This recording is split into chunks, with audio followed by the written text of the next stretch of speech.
Knowing you as I do very well, I would think that today is a very happy day for you because the Dodgers won their division yesterday. Oh, they did. Yeah. And you're a big Dodgers fan. Big. When Tommy Lasorda was managing in the old days, he used to go in the locker room and he'd say, Don, go in there and talk to the guys, you know. And I went in there and I said, whoever's playing, I said, Charlie, you talk to Tommy for crying out loud. Tell him to put me in the game. Put me in the game. I said, you got to get your papers signed for crying out loud.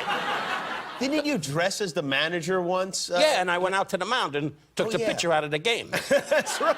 I did. I walked out to Tommy, says, go out and take the guy out of the game. I said, I can't do that. He said, do it. So I walked out, a big, tall Mexican kid, big. Well, what are you doing here? I said, give me the ball, I'll take you out of the game. You can't take me out of that game.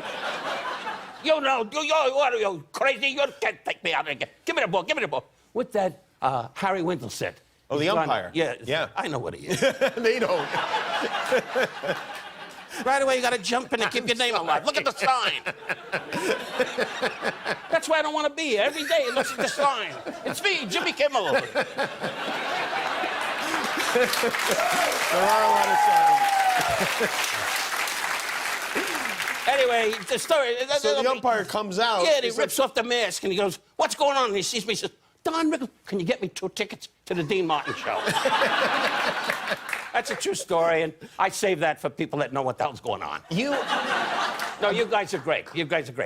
Classy crowd, the way they dress. Yeah. This is a really great box set. Have you watched this? Be honest. Have you watched any of this? It's my life. Yeah, I know. Yeah, I saw some of it. Well, I mean, I have to say, you got your TV specials. You have, I think, 4 TV specials on this.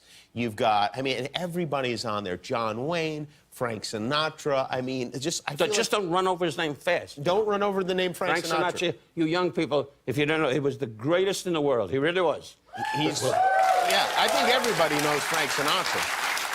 The Pope, in fact, took his name after Frank Sinatra. Did you know that? What? Pope Francis, after Francis Albert Sinatra. I'm a Jew. Leave me alone. Another guy who is one of the all-time greats, your very good friend, Dean Martin. Yeah, Dean was great. And, you know, it's a mystery. Everybody thought he was boozed up. That's not true. Really. He put that on, but he was a charming, lovable guy. He really was. To be in his company was so great. And I never knew what the hell he was saying. But he was great. He was... This is a moment from the DVD in which Dean Martin's old roast, he had this celebrity roast show, which was a great show. Yeah. Dean spoke very kindly about you, and he was really very effusive. Well, take a look. Yeah, I'm talking about the tender Don Rickles, warm and gentle, a loving human being. And there isn't a person in this room tonight, up here on the dais or sitting in this beautiful room, who'll disagree with that. Yes?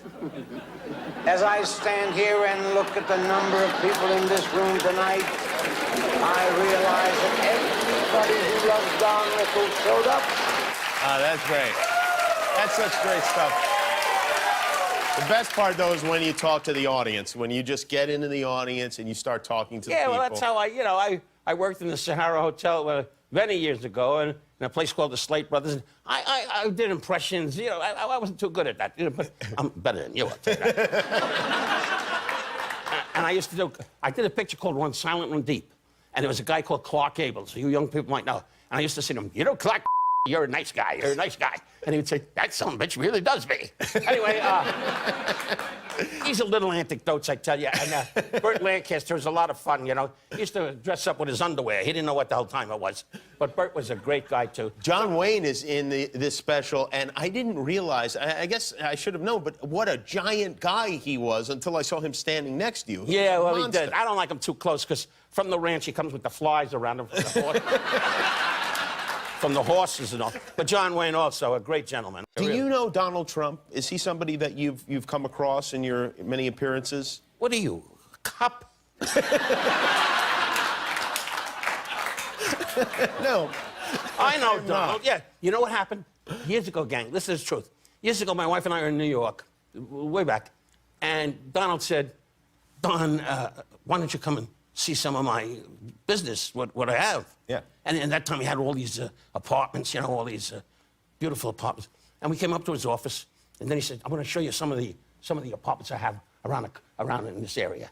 He said, "This would be great for you and Barbara, with this kitchen overlooking the sea, overlooking the ocean, overlooking the town, overlooking the park.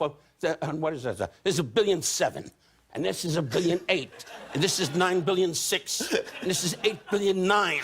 And I looked at him and I threw $1 on the floor and says, "Leave me alone." He tried to sell you a condo?